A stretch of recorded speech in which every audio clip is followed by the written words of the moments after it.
वहाँ भी आप इसका उपयोग कर सकते हैं, खेलने कूदने का, बैठने का। अब मैं आपको इस जगह के बाद उन सीढ़ियों पे लेके चल रहा हूँ जहाँ से आपको सीढ़ी उतरते उतरते आपको गुफा में जाना है। उस गुफा के जाने के लिए आपको नीचे उतरकर पानी पार करके आपको उस गुफा के अंदर जाना है। मैं उस गुफा पे भी आपको लेके चलूंगा, आप लोग मेरे साथ आइएगा।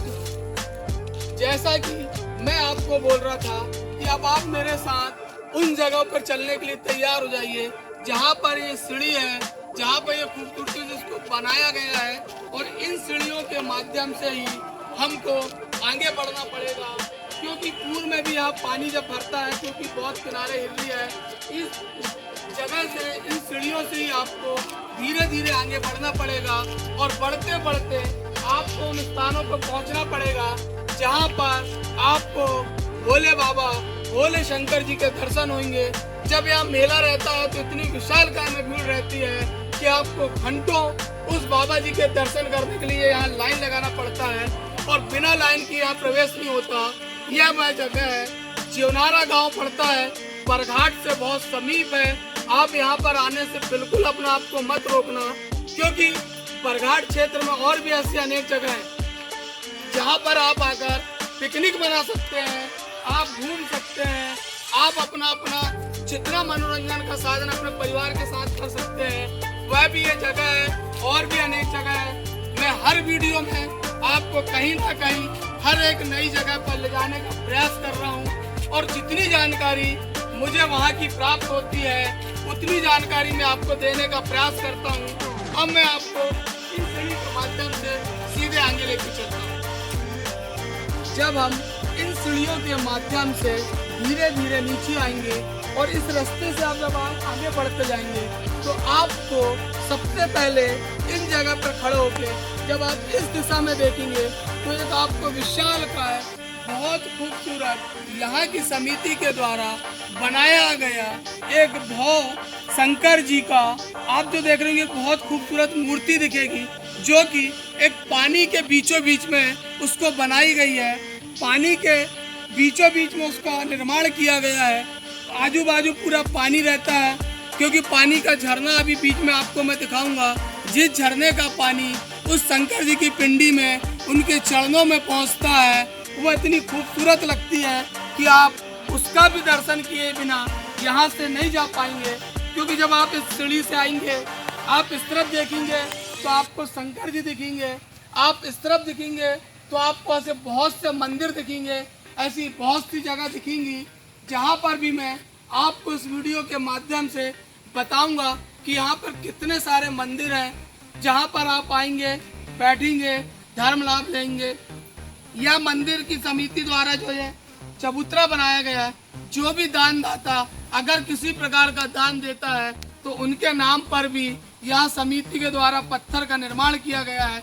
अब मैं आपको इस वीडियो के साथ इस अंदर पर लेके चलूंगा, और उस अंदर पर मैं आपको सबसे पहले वह झरना दिखाऊंगा कि यह पानी जो झरने के रूप में गिर रहा है और इन शंकर जी की जो मूर्ति है उनके चरणों में जा रहा है, और हमको वह झरना पार करके चट्टानों के बीच में से वह झरना पार करेंगे, तब हम गुफा के अंदर से शंकर जी के दर्शन कर पाएंगे। इसलिए आप जब भी यहाँ आएंगे बरघाट, तो बरघाट से लगा हुआ जिवनारा है, यहाँ बिल्कुल आइएगा और इस जगह का भी आप दर्शन लाभ लीजिएगा।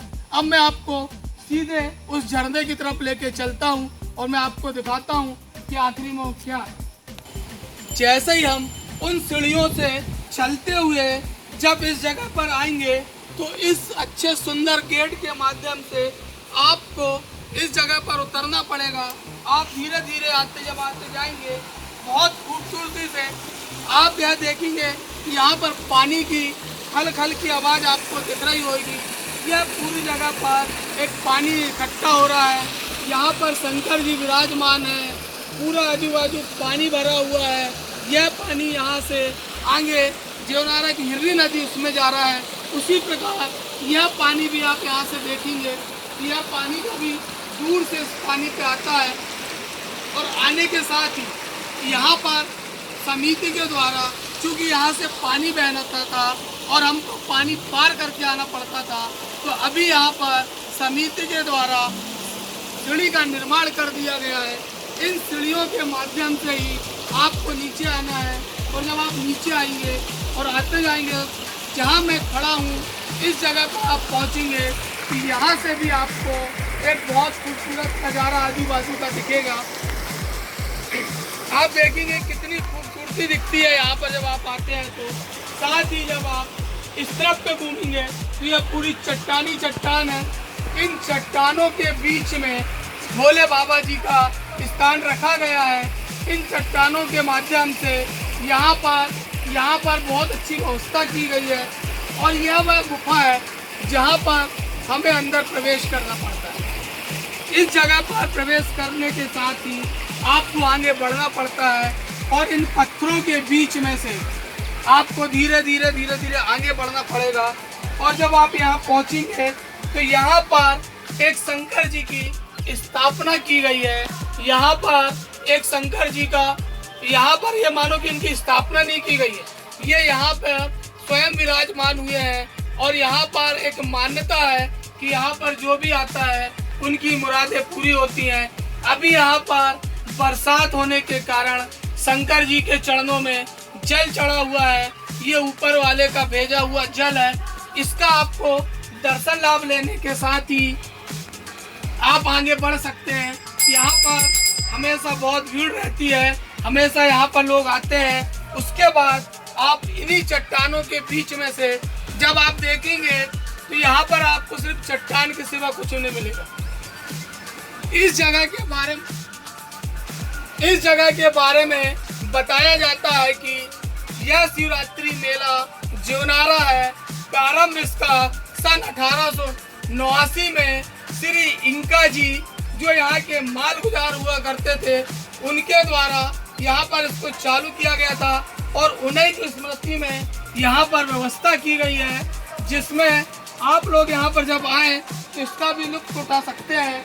उसी के बाद सीढ़ी के माध्यम से आपको इस जगह पर आना पड़ता है, और यहाँ से पानी बह रहा है। चूँकि अभी ये पानी का रास्ता है, जब यहाँ पानी नहीं रहता है तब आप इन सीढ़ियों को पार करके आप दूसरे मंदिर भी जा सकते हैं। अभी आप देख रहे होंगे इस तरफ पर एक नंदी महाराज की व्यवस्था की गई है, उनकी बहुत खूबसूरत मूर्ति बनाई गई है। उसी के साथ इस बीच सीढ़ी के बाद इस तरफ भी एक बहुत खूबसूरत नंदी महाराज की स्थापना की गई है। एक बहुत खूबसूरत बैल जोड़ी बनाई गई है, वह भी आकर आप देखेंगे। और जब आप इसके आजू बाजू यहाँ खड़े होकर देखेंगे तो चारों तरफ आपको सिर्फ हरियाली दिखेगी, और हरियाली के सिवा कुछ भी नहीं दिखेगा। इतनी खूबसूरती से आप यहाँ पर आप देख सकते हैं, चारों तरफ खड़े हो सकते हैं। और आप यहाँ जब चलते जाएंगे तो चूँकि यहाँ पानी है, जब आप यहाँ पे आए और पानी रहे तो सावधानी बरतें, और सावधानी बरत के इन्हीं रास्तों से आपको वापस होते हुए दूसरी मंदिर की ओर जाना पड़ेगा।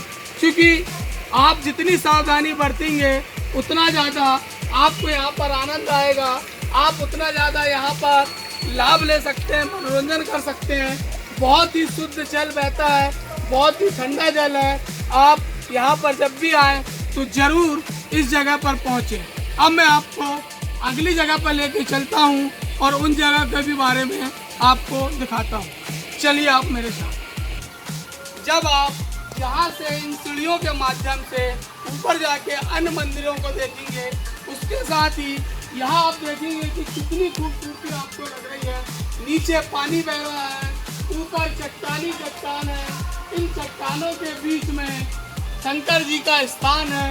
यहाँ पर लोग मान्यता अनुसार यहाँ त्रिशूल चढ़ रहे हैं। ये चट्टान है, ये पेड़ पौधे यहाँ पे लगे हैं, ये जो भी है सिर्फ चट्टानों पे बना हुआ है। इस मंदिर की जगह में कोई निर्माण नहीं है, सिर्फ जो भी है वो चट्टानों के बीच में। उस चट्टान के बीच के दर्शन लेके ही आपको इस सीढ़ी के माध्यम से आपको आगे बढ़ना पड़ेगा। और जैसे जैसे आप आगे बढ़ते